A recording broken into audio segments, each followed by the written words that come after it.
Hello and welcome back. My name's Megan, and lately I've been really wanting to put some more effort into decorating my house. And so I've been thinking about things I would want to add, and it gets really expensive buying homewares. And so this led me down the rabbit hole of thinking about how I could DIY some homewares, which then led me down this rabbit hole. And so I wanted to make today's video all about patterns, knitting patterns for around the house. So I'm actually going to split this up into two parts. So this first video will be about more practical knitting patterns around the house, and the next video will be about more decorative knitting patterns. And these practical ones are still going to be beautiful, they're still going to be very decorative. And the decorative ones are still going to be practical, but I just thought I'd break it up a little bit into two different sections. And all of the patterns in today's video are free. So all the patterns that I mentioned, I will link them down below. But they are all free knitting patterns. It's not going to be the case for the next video, but for this video, all free. So let's get into it. We're going to start off pretty simple, and we're going to look at coasters. So I I love a coaster. I have a few around the house. I always like to set my cup or my drink bottle or whatever I have down on a coaster. And for a while I've been thinking it would be really cool to knit a coaster. And an easy way to create a coaster, a knitted coaster, would just be to use swatches for any knitting pattern that you're doing. Just a 10 centimeter by 10 centimeter swatch, that could be a cute little coaster, or maybe extend it a bit more to 15 centimeters. And then, hey, I mean, I know I'm terrible at actually knitting swatches, so this could actually motivate me to do that before I start a knitting project. And then you can have like cute little coasters corresponding to different things you've knit. I don't know, I thought that was a cute idea. But there are actual patterns for coasters that you can follow, just like this one, the Brioche Fade Coaster from Xandy. And so this one uses brioche stitch, which I've never done before, but I've always really wanted to try, but I'm a bit intimidated by it. So I thought that knitting something on such a small scale would be a perfect little entrance into this stitch. So this one is also a great one to use for your scrap yarn. So the pattern actually suggests that you use any fingering weight scrap yarn that you have. It's just knitted up on 3.75 millimeter needles. I believe it's knitted flat. Yeah, I think this would be a great little one to do in between knitting patterns when you're just wanting something quick that you can just churn out in a day. These would be perfect. And sort of in a similar vein, we're going to move on to pot holders. I have been really wanting to make a pot holder for a while now, because I know I always pull stuff off the stove and I'm just walking around looking for a place to set it down, because I've got laminate countertops and that's going to burn if I put a pot down, but I don't have any pot holders. So this would be a really practical one for me. And we've got a few of these. So the first one is this Twill pot holder from Purl Soho. So this is a really interesting use of the stitch. It's made to look like it's a woven fabric, but they say on the pattern that it's actually quite simple. And so they use a sport weight cotton with two different yarns, two different yarn colors, and it needs a 3.75 millimeter circular needles, 40 centimeter circular needles, and two 3.75 DPNs and a crochet hook, provisional cast on. So that's the DPNs of her and I cord, which I've never done either. And I've never mastered the provisional cast on. So this again, like a lot of these would be sort of bite-sized ways to try different knitting techniques that you've never tried before. And reading through these, like I was getting excited, like I want to try that, I want to learn how to do that. And this just feels like a really approachable way to do that. The next ones we have are these Sunburst pot holders. And so these are just knit in garter stitch, and they're actually knit into a rectangle, and then they when you finish them, they go into this circular shape. And these are made with a DK weight yarn, cotton yarn. I think for anything where I think most of these are made from cotton, especially if you're putting heat on it. You don't want any yarn that's going to melt like an acrylic or a plastic. You don't want to risk that. So yeah, two different colors. So you get that starburst effect. And then the needles are, again, 3.75 millimeter needles.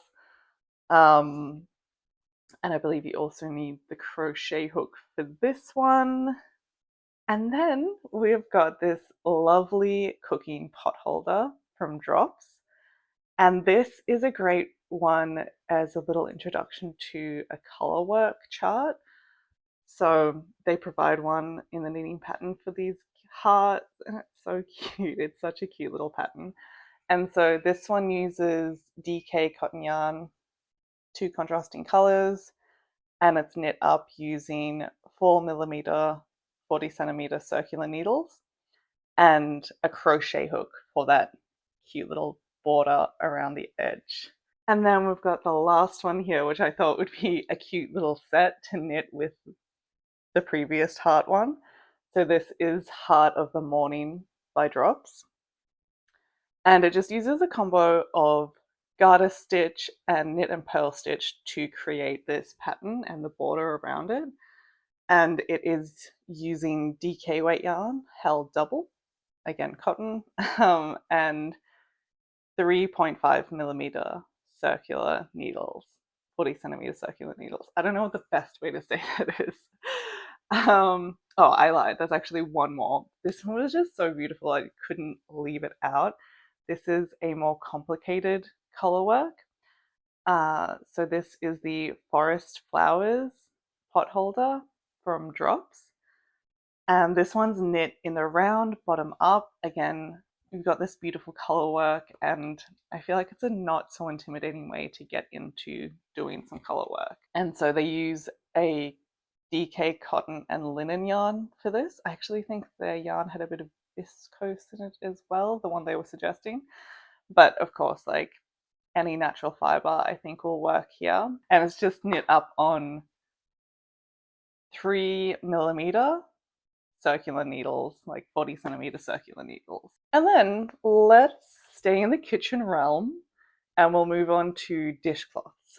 So the first ones are these Cottage Charm dishcloths from Drops. And this uses slip stitches, double moss stitch, and striping. So you get a good bang for your buck. I was going to say bang for your buck with this pattern, but it's free, so really good bang for your buck. But you get multiple pieces from this. It's like a set, which is very cool. So you can see here they've used sport weight cotton in 2 different colors, and it's just knit on 3mm needles. So this one's knitted flat, and I just love the different use of patterns, but using the same colors throughout, so it looks like a cohesive set. That, yeah, you can just make this and then it's a set for your kitchen. Perfect. And then in a similar one, we've got the slip stitch dish towels from Purl Soho. These ones look sick. Like, I really think that they would draw a lot of interest in your kitchen. They would just look so good hanging up.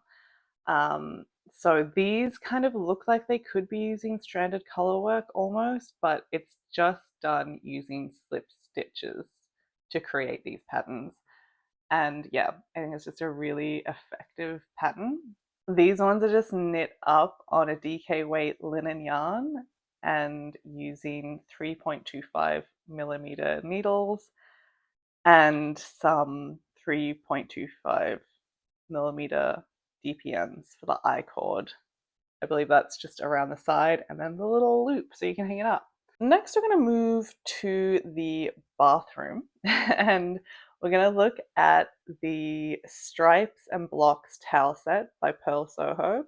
These like just visually look awesome. The different colors, like the color blocking that they've used here, it looks great. I mean, I would probably even go with the colors that they've chosen. I don't know about you guys, but I always find it really difficult to actually put colors together. So sometimes I just end up copying a pattern, especially something like this where it is multiple colors. So this one uses a 2-row slip stitch pattern to create like a squishy wave pattern throughout.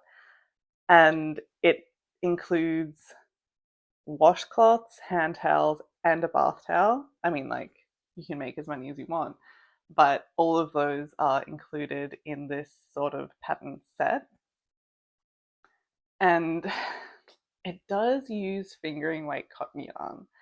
And the idea of knitting a bath towel using fingering weight cotton yarn, I don't know if I'm going to do that, if I'm completely honest.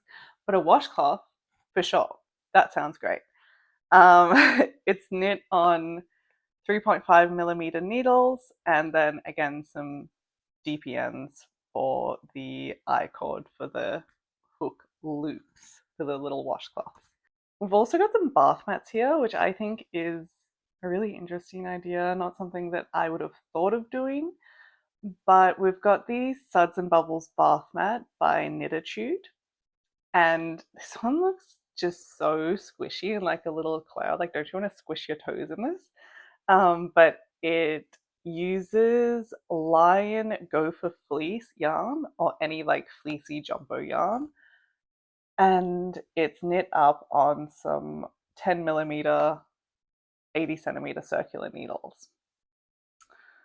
And yeah, this one just looks like a cloud to stand on. Delightful. And I think some of these bath mat patterns, they mentioned that this is like a good in-between project where it's like you've knit a dishcloth and you're not quite ready to knit a blanket. A bath mat, that's a pretty good size for like an intermediate step between those two. And we've got another one here. So this one is just the knit bath mat by Crafts by Amanda. And this one uses a bamboo knit pattern, which I hadn't heard of before. And looks kind of intimidating, but the pattern reassures that it is just knit and purl stitches. So, you know, it's nothing to be afraid of. This one is knit in worsted weight cotton, and it's knit on 8mm needles and a matching crochet hook. I really like that there's like a bunch of different colors in there. Like, it looks like this could also be a good scrap yarn project, and you can just like do stripe. I'm sure you could also use similar colors to, you know, if you wanted to knit the bath towels or like the face washes or anything, you can kind of like blend the colors in there and have a really beautiful, colorful bathroom. This is another one that I had never considered making until I saw this on the Purl Soho website. So these are knitted washcloths and a scrubbing mitt. Very interesting.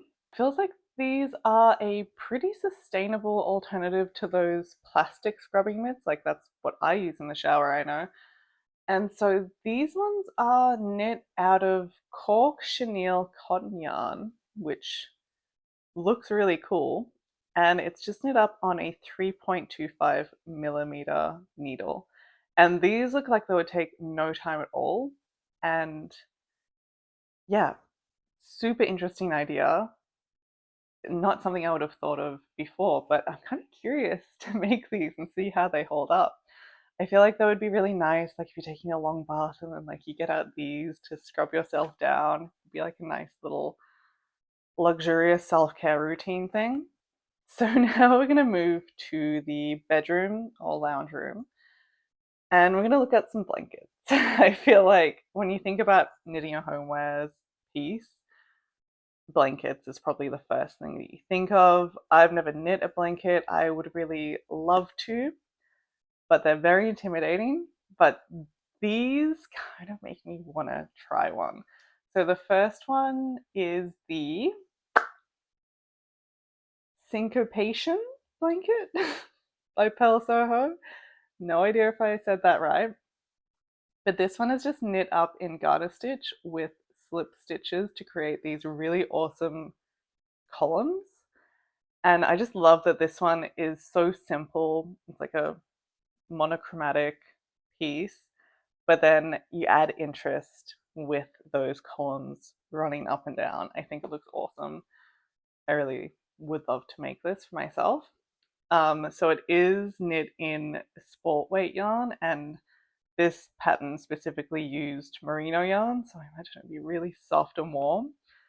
And it's knit up on 3.75 millimeter needles, and depending on how big you want it to be, they recommend the smallest circular needle that you use is 100 centimeters or like 150. So you can make it as big as you want it to, essentially. And then we've also got the Fine Lines blanket by Purl Soho.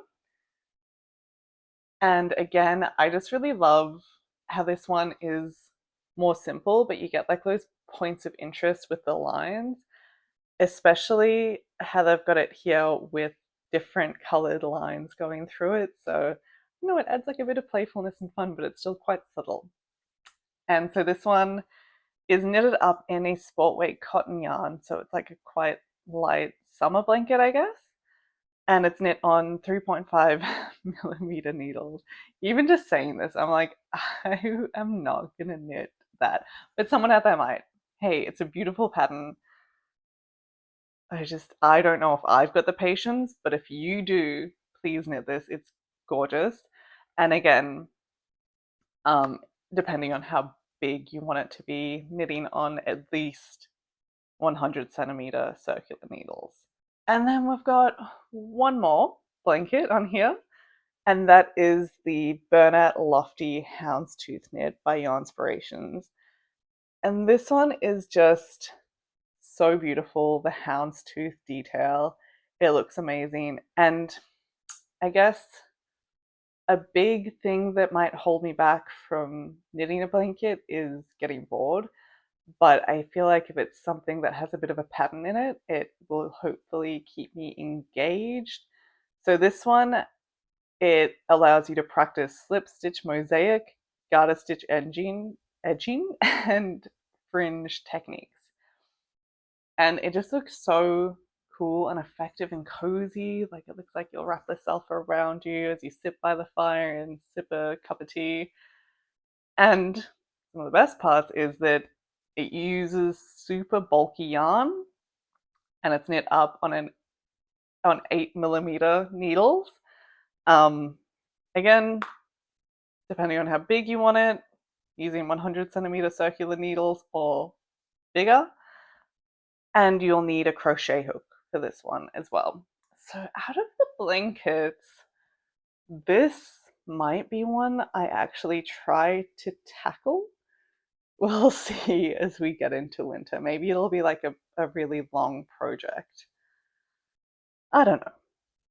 But anyway, that is it for all of the practical homewares that I have been looking at lately and kind of wanting to knit.